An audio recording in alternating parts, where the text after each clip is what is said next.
স্বাগত দীপ্ত নিউজ আপডেটে, আপনাদের সাথে আছে আমি তানিয়া আফরিন। সংবিধানের ৬২ জায়গায় সংশোধনী আনার প্রস্তাব দিয়েছে বিএনপি। মঙ্গলবার সংবিধান সংস্কার কমিশনের কাছে এ প্রস্তাবনা দেয়া হয়। সংশোধন করার প্রস্তাবে রয়েছে পরপর ২ বারের বেশি প্রধানমন্ত্রী না হওয়া এবং উপপ্রধানমন্ত্রী, উপরাষ্ট্রপতি, সংসদে উচ্চকক্ষ ও গণভোটের বিধান রাখা। বিএনপির স্থায়ী কমিটির সদস্য সালাউদ্দিন আহমেদের নেতৃত্বে একটি প্রতিনিধি দল সকালে সংসদ ভবনে যান। তারা সংবিধান সংস্কার কমিশন প্রধান ডক্টর আলী রিয়াজের নেতৃত্বাধীন কমিটির সঙ্গে মতবিনিময় করেন। পরে দলটির প্রস্তাবনার বিষয়ে সাংবাদিকদের সালাউদ্দিন আহমেদ বলেন, বিএনপির প্রস্তাবনায় ব্যালেন্স অফ পাওয়ারের কথা বলা হয়েছে। এ সময় ডক্টর আলী রিয়াজ বলেন, সংবিধান সংস্কার কমিশনের পক্ষ থেকে আগামী সপ্তাহে সারা দেশে জরিপ করা হবে।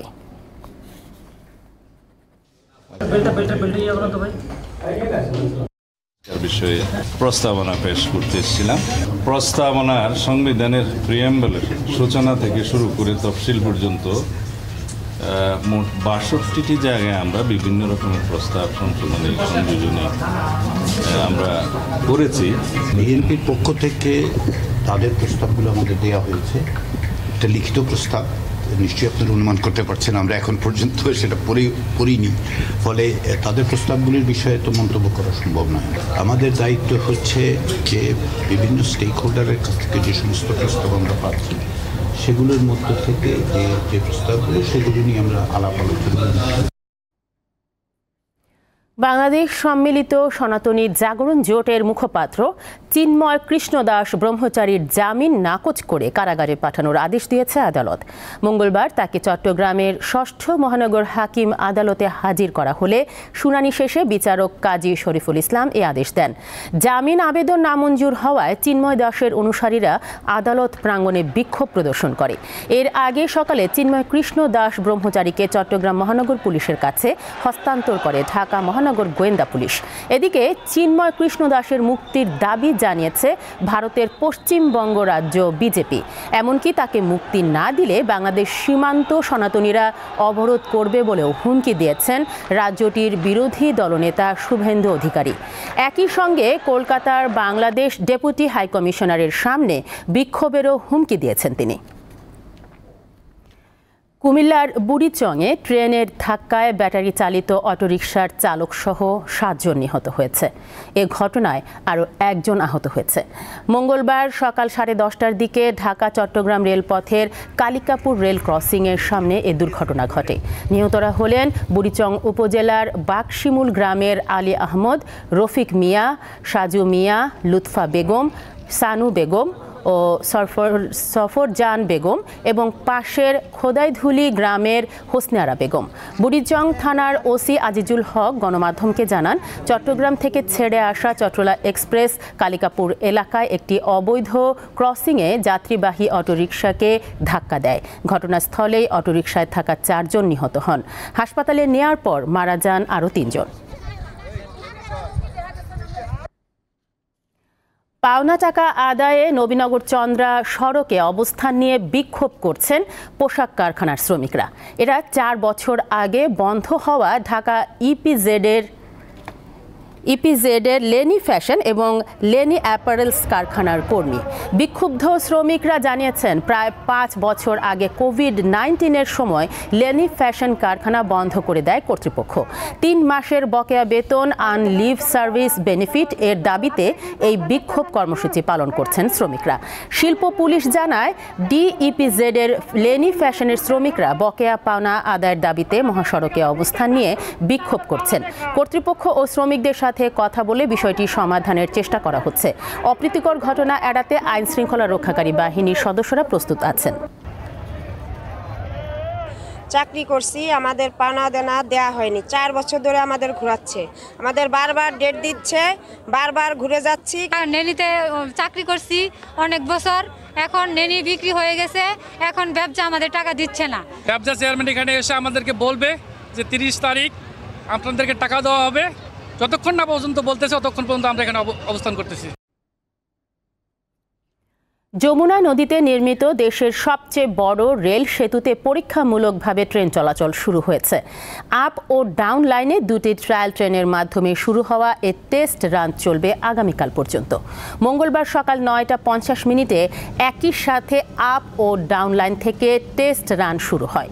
বঙ্গবন্ধু রেল সেতুর প্রকল্প পরিচালক আবু ফাত্তাহ মোহাম্মদ মাসুদুর রহমান জানান, সড়ক সেতুর 400 মিটার উজানে নির্মিত রেল সেতুর দৈর্ঘ্য 4.8 কিলোমিটার। তিনি জানান, 16,780 কোটি টাকা ব্যয়ে নির্মিত রেল সেতুতে আগামী জানুয়ারি থেকেই বাণিজ্যিকভাবে রেল চলাচলের প্রস্তুতি রয়েছে। এই রেল সেতু দিয়ে ট্রেন চলবে 100 থেকে 120 কিলোমিটার গতিতে। আন্তর্জাতিক প্রসঙ্গ। সাবেক প্রধানমন্ত্রী ইমরান খানের মুক্তি এবং সরকারের পদত্যাগের দাবিতে উত্তাল পাকিস্তান। পরিস্থিতি নিয়ন্ত্রণে সেনাবাহিনী মোতায়েন করেছে সরকার। প্রয়োজনে বিক্ষোভকারীদের দেখামাত্র গুলি চালাতে বলা হয়েছে।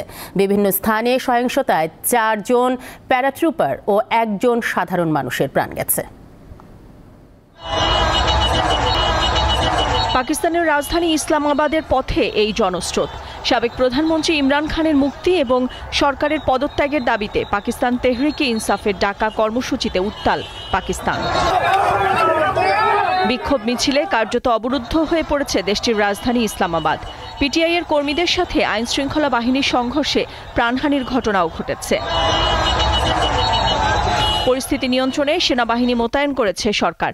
দেশটির বার্তা সংস্থাগুলো জানিয়েছে, বিক্ষোভকারী ও বিশৃঙ্খলাকারীদের বিরুদ্ধে কঠোর পদক্ষেপ নিতে নিরাপত্তা বাহিনীকে কড়া নির্দেশনা দিয়েছে কর্তৃপক্ষ।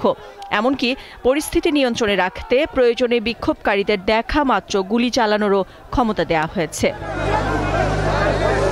পিটিআইয়ের ডাকার সমাবেশে যোগ দিতে সারা দেশ থেকে দলে দলে ইসলামাবাদে যাওয়ার চেষ্টা করছেন নেতাকর্মীরা। জনস্রোতের জোয়ারে কার্যত অবরুদ্ধ হয়ে পড়েছে ইসলামাবাদ। বিক্ষোভ ঠেকাতে পিটিআইয়ের 5 এমপি সহ 4000-এর বেশি নেতাকর্মীকে গ্রেপ্তার করা হয়েছে।